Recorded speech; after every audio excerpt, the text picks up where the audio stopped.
Hi, I hope you're doing well. This is a different sort of video for my channel. Recently, I have been really into using watercolors in my Hobonichi. I used to do, well, I still kind of do, a lot of like watercolor landscape paintings, just personally. But I don't often use watercolors in my journals, and I don't know, I have just been getting the itch to use them in my daily journals. Now I do find that the experience of painting on watercolor paper to be a lot different from painting on the Hobonichi paper, which is the Tomow River paper. So that is kind of why I wanted to film this video. So a little context behind these 2 days. On Wednesday, I went on a date with a guy and we went to the Vancouver downtown farmers market, and that is why I put down this adorable Totoro farmers market vegetable washi, and I took the butter yellow and the dark purple of the eggplant for the rest of the spread. So for Wednesday, I started off by just like setting up my day, writing down my to-do list and all of that. But I left most of it empty because I knew that I would be gone for most of the day, and I decided to come back on Thursday and fill it out more with all of my little doodles and writing. So with painting in the Hobonichi, it can definitely handle watercolors. However, if you come from a watercolor background, you might be just a little bit confused because you definitely can't achieve the same amount of detail and do the similar type of washes as you would on watercolor paper. I think that with the Hobonichi, it is a lot better suited for just like 1 or 2 washes of color, and then for the details you can add it on later with a pen or maybe with like some really dry washes of paint. Okay, so I'm going to start with some materials. Obviously, we're going to need some watercolors. This is my watercolor palette. It is called ᴜɪᴜ, and I believe I just got this from Amazon, and I got it because it is a pretty pastel pink, and I like it. This is a metal palette, and it doesn't come with any of the actual paints. You would have to buy the plastic little container separately, fill it with your watercolors, and then kind of customize your own color selection. This might be a little bit intimidating if you're just getting started with watercolors, so I will put on the screen some of my recommendations for pre-constructed watercolor palettes. If you really get into watercolors and paints, you will start realizing like some colors in the pre-made sets, they just don't really, they're kind of like redundant, or they don't work with the subjects that you paint often. Like if you paint a lot of florals, or if you paint a lot of landscapes or people, depending on that, some colors you're just never really going to reach for. So that is kind of where like a customized palette really comes in handy. So as for the actual paints, if you are into like customizing your palette and doing tubed paints, I have 3 different brands. So these 2 are both ∞. This one is ∞ Cotman, and it is the student grade watercolors. And this is the ∞ Professional. The Cotmans are honestly incredible, and I kind of just go for the Professional if there's like a color that isn't available in the Cotman. I also have Daniel Smith, which is kind of a guilty pleasure of mine. It is rather expensive, so if it's a color that I can't really find elsewhere, or I just really like, I get it from Daniel Smith. And if possible, I also prefer to get the 5 milliliter. It's not as economical as the 15 milliliter, but I don't foresee myself finishing this tube. So if it's available, I usually get the smaller set, or rather a smaller tube. So yeah, these are the watercolors that I use. For the longest time, I used like the cheapest watercolors that I could find, so you definitely don't need any like artist grade watercolors right away. Next, let's talk about brushes. I will say I am terrible at taking care of my brushes, and I know that about myself, so I tend to buy cheap brushes, and I don't find that it makes a big difference, at least in the artwork that I do. So if you're just doing like smaller illustrations in your Hobonichi, I would recommend just like some round pointed brushes. Lately I've been using the ∞ Cotman, and this is Handover. Like I don't even know what this brand is, and you can see that it is like chipping everywhere. So again, I don't put too much emphasis on brushes. But yeah, this is a size 4 and a size 1, which is great for detailing. It's interesting because this green one is also a size 4, but you can kind of see like how different the size is. So yeah, I don't know if the numbers mean too much. If you're gonna do some larger illustrations, maybe a size 6 would be great as well. Then some paper towels. It's probably better to use like a rag or something. And then some water. So as I said yesterday, I went to the farmer's market and I took some photos and videos, and I just want to draw some produce over here. I also went to Brandy Melville, which I was really excited about, so maybe I can fit some of that in here as well.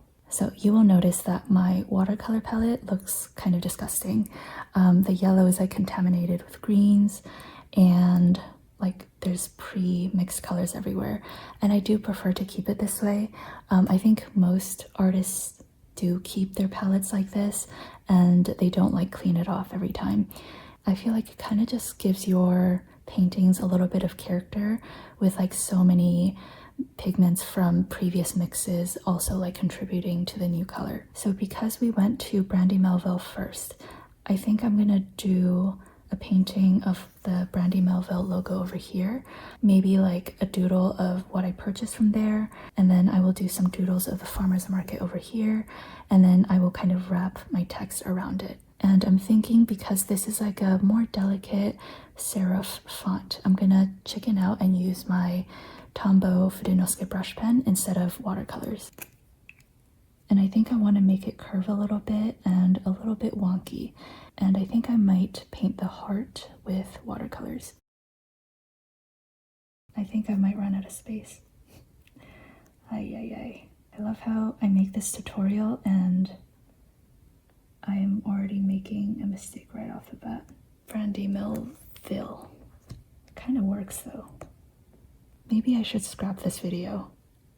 I don't know. Okay, we'll just keep going, and if I don't make a fool of myself any further, I will keep it. So I'm noticing that for the later letters, I made it a lot thicker than the earlier letters. So I'm gonna go back in and kind of like even out the earlier letters, kind of to make it look intentional.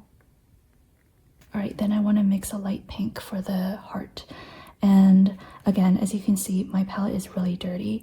I just kind of pick an area that kind of resembles the color that I want to mix. So for example, I wouldn't want to mix a light pink in this like blue area, but maybe like somewhere over here, you know? Also, something that I recommend doing, whether you construct your own palette or buy a pre-made palette, is to do a little swatch of all of the colors and write down the names, just so that you can see how they actually perform. Because when they're dried up, they don't look very distinct. I'm gonna start with a red. And with watercolors, I think most art teachers would tell you to never mix white with watercolors. Generally, if you, for example, want pink paint, you would just like add more water to red so that it is very sheer. However, if you feel like mixing in some white, then you should definitely do that. That's my cute little heart. Okay, then I'm gonna paint the 2 articles of clothing that I bought. I will say I am cheating a little bit because this color is pretty similar to the color of the shirts. So I'm gonna first like wet this and we will build on top of this. So I'm gonna add a little bit more blue. The shirts were a faded navy, so I want to desaturate this blue a little bit, and you can do that by, for example, adding a little bit of black to this. But if you want to make things interesting, you can add some contrasting colors. For example, this brown to this. So as you can see, I'm going back and forth between adding more blue and adding a bit more brown just to mix the perfect shade. And then in the end, because I want this to be a relatively light wash, I'm just adding a bunch of water. And because my style with the watercolor in the Hobonichi at least is to kind of just do a wash of color and then go back in with details later, I just put down a blob of paint that is very similar to the shape of whatever I'm trying to paint. So you can vaguely see the outline of the t-shirt and also the sweater, but as you can see, it is not precise at all, and I am not fussing too much about it. Also, because the Hobonichi paper tends to wrinkle a little bit, there usually ends up being like little pools of water and paint. You can keep it there for some like cool effects, but if you want to get rid of it and also like speed up the drying time, I just take my brush and dry it off with a paper towel, and then I put it on the pool of paint and it'll just like soak it up like a sponge. So those are the radishes, and I don't want to draw the stem immediately because it might like seep into the red and it's going to be a mess, so we will leave that alone. I think I'll do the carrot next, and I already have a puddle of like orange like color, so I will wet this, and honestly this is like pretty okay. I will add a little bit of yellow and then a bit more light red. Okay, I like that color. Add a little bit more water. I think I'll put the carrot over here, and I actually really like the look of the tip of the carrot being darker, so I'm gonna add a bit more paint at the end and kind of actually let this pool a little bit instead of sucking up the paint. I'll paint zucchini over here. There was a yellow zucchini, so I'll add it over here as well. So I'm currently mixing a color for the leaf of the radish, and I'm literally taking the green that I just mixed and adding it to the yellow. So sometimes I don't even bother with the actual paints. I just use the color that I personally mixed. So this is a case of do what I say and not what I do. Another tip that I have for you is when you're mixing colors, it's probably best not to mix your colors using these itty bitty liner detail brushes. It's slower, so not as efficient, and you also tend to wear out your detail brushes.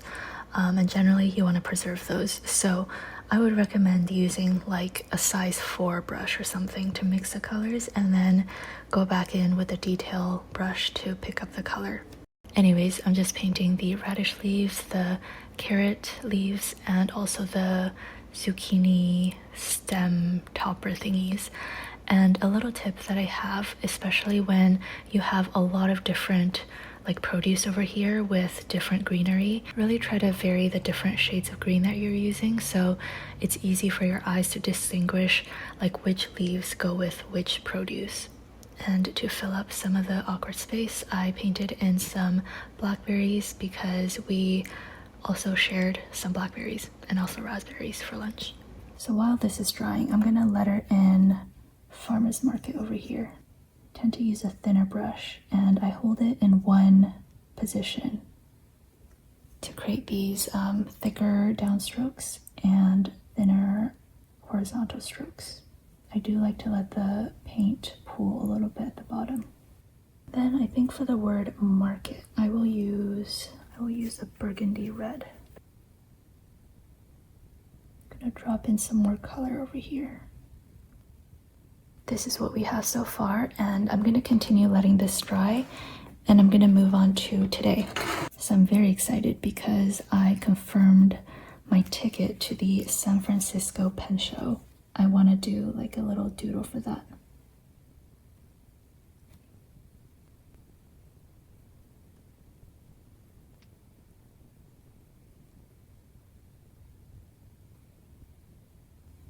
I am a dumbass. So the thing with me is that if I'm really focused on something artistic, I forget how to spell. This should be a C. Oh my god. All right, I have a spare piece of Hobonichi paper. So apologies. I'm going to redo the painting over here. Actually, this is great because it gives me a chance to change what I didn't like about the earlier one. So actually, I think I want to do San Fran pen show because I think the spacing will be better. And as you can see, I'm dropping in a little bit of color at the bottom so that gives that gradient look.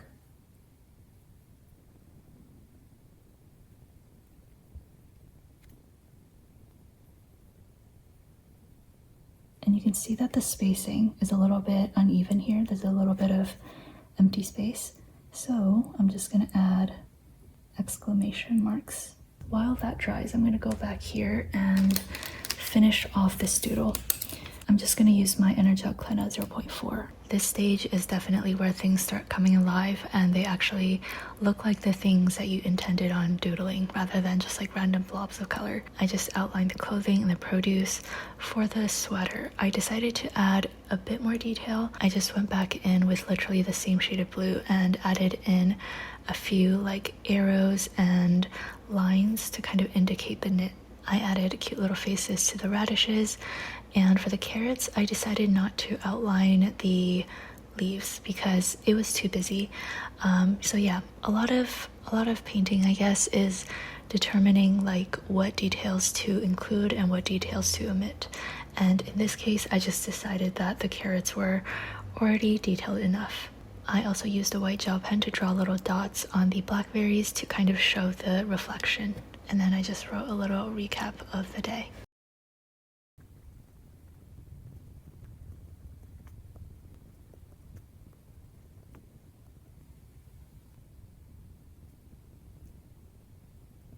Okay, moving back to this, I'm gonna rip up this piece a little bit. I have some of this tissue paper from Aritzia, and I think I'll use this as like a backdrop.